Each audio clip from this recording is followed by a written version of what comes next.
I got halfway done with this video, and as I was talking, I realized I wasn't even talking. I didn't have the microphone on. It's funny.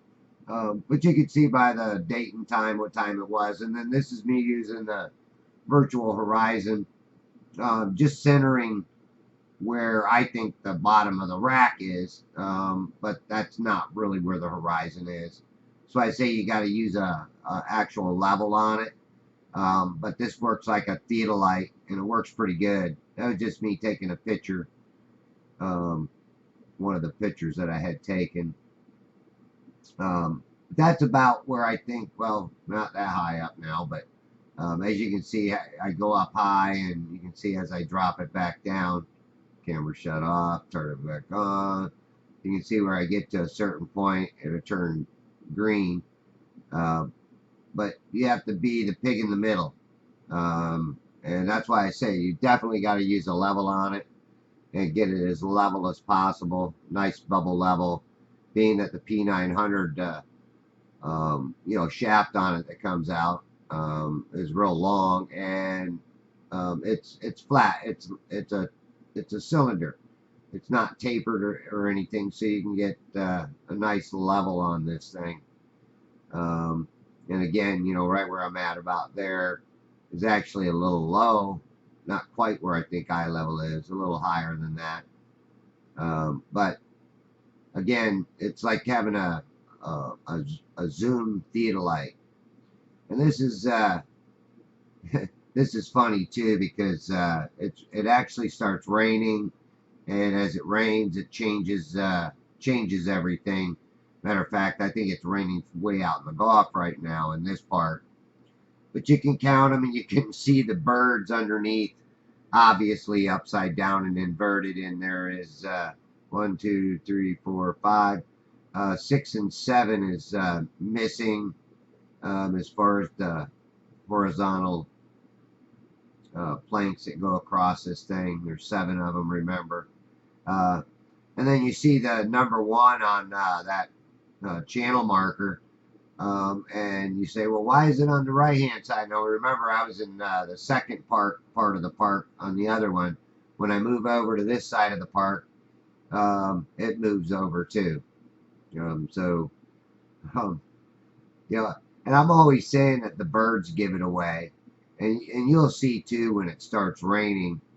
And there's this guy in a little boat pulling a bigger boat, and I'm laughing at him in the video. You can see it's starting to rain out there. And you can almost see how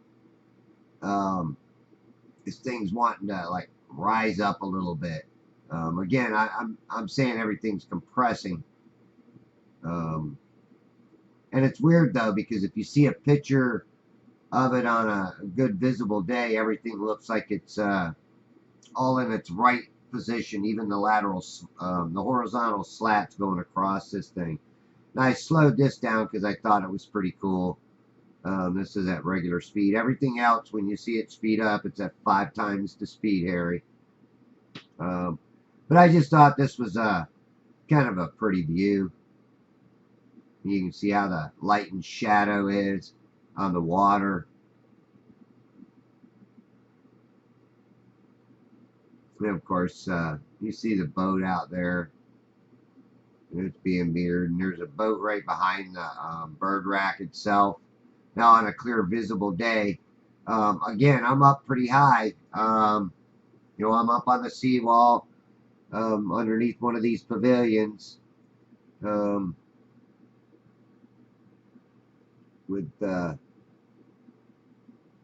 know I'm up 5 feet. I might even have my thing sitting on the picnic table. I think this day I didn't. I think I had it sitting out in front of me, but up underneath the edge. And you'll see in this next part coming up where it really starts raining. And this is where I also said that you can really see it starting to how the water transitions into this mirror. And you start seeing the mirror image underneath it more and more. See the sign starting to, you see the bottom edge of the sign starting to mirror itself too.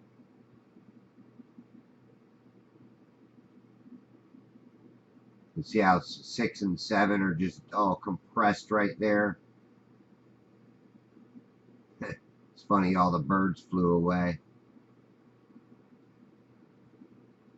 But you know, these are really, again, very telling to me, Harry, that you know, refraction is definitely not what they say it is. If anything, it's actually the opposite. This is what I would call, you know, refraction, is this mirroring effect that does obscure our vision.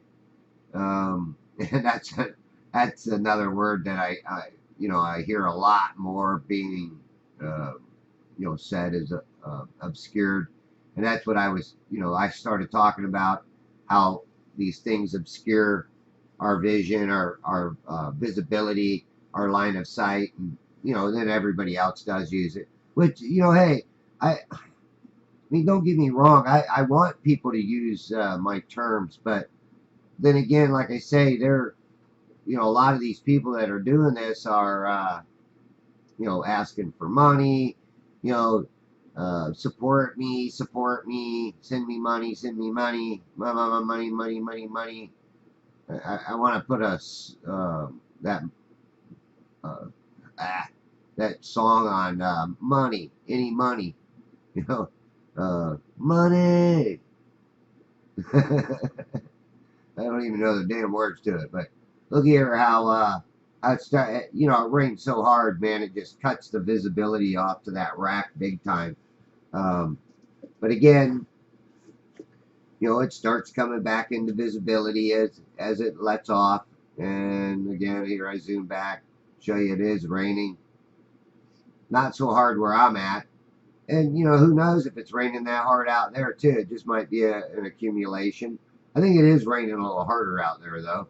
It's pretty obvious to me, but, um, you know, somebody might say, well, oh, and there went a boat behind the rack.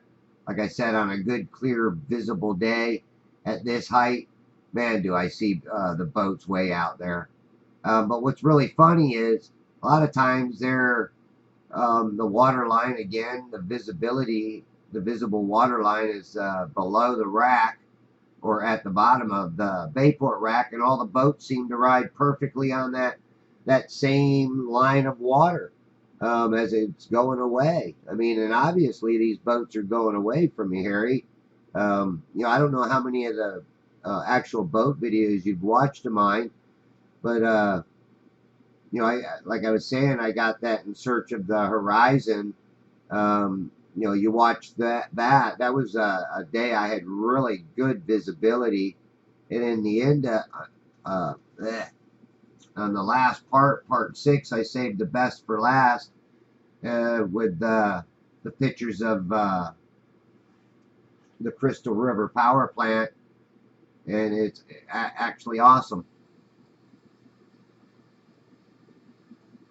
And again, here you can watch this right here. Almost forgot to take the audio off of that part. Well, you got a little bit of back run on it, but you can actually watch this water transitioning into the mirror. And like I said, you know, I follow these boats out, and there's a lot of times I can follow them out well past the Bayport rack. But on this particular day, even at a higher, again, at a higher perspective, um, they're getting cut off, distorted, and vanishing within a short distance compared to other ones where I'm down at 28 inches filming boats going well out over 7, 8, 9 miles. You know, there are definitely boats going out that far. And I have, I guess if you want to call them black swans, I have a shitload of them. And, you know, not to, you know, and I understand their point about the black swan, but, you know, other people will look at it like, you know, well, a black swan would be something that you see once in a lifetime, like, you know, a blue moon. You know, you see a blue moon once in a lifetime, or that, what was it, the the super blood blue moon, where they had the um, lunar eclipse. Well, I filmed that whole thing too. Um, and that was a once in a lifetime deal that you would ever see that again. That's what they said. Again, here, now I zoom in and you can almost, I mean, you can actually see almost the whole top of the bird rack, and you can see the whole green sign out there reflecting in the water. Um, so for globe people to think that this visible water line is actually the curvature of Earth, this thing moves too much. I mean, you would have to have 52 perspective horizons. Um, so I don't know how they could even, think that, because there's no way. There's just absolutely no way. You can have all these apparent. That was a word. Apparent horizon. Well, how many apparent horizons are there? Which is the truest horizon? Because if you go by the true horizon, it kills the globe model. I mean, it kills Mick West's curve calculator. It kills all them curve calculators, because for me, you can't, you just can't put math to this. You just can't. There's so many variables that even if you try to put math to it, I think that you would be totally wrong altogether. I mean, just look at this rack. It's crazy how this mirroring will affect everything beyond the visible water line. Everything beyond this thing is affected. Now again, I'm not even zoomed in all the way, because if I was, you wouldn't even be able to see the top end or the bottom, if I centered it. But you can also watch it kind of start eating back on that, how this visible water line starts moving up, right? And again, are they going to call this refraction? That, oh, yeah. But at the height that I'm at, I should have no problem seeing that bird rack. The water going right to the bottom of that bird rack. And again, here I slow it down again, just for a short bit. But again, you can see how it, it opened back up. You see everything perfectly. But look at how the mirroring image is different from, say, a mirrored image further away. Further away, you get to see the mirrored image is stretched out much longer than the actual object. Again, here's those couple of pictures that I took that you see me take in the very beginning, or why I started, or when I started, or somewhere along there. And then again, I'm getting down to the end of this. I just wanted to show you a couple of boats. And usually, like I say, these boats, I can easily see them in the water. I can see the boats making a wake. I can see the bow of the boat. And then, I can follow those boats out to where they get so small that you can't even resolve them. And that's when these globe people will turn around and say, that's refraction. That's refraction pulling it up from behind the cub. Well, I think this is refraction right here. Refraction is hiding the object. They've switched it around on us, flip-flopped it 180 degrees, and taught us absolute bullshit.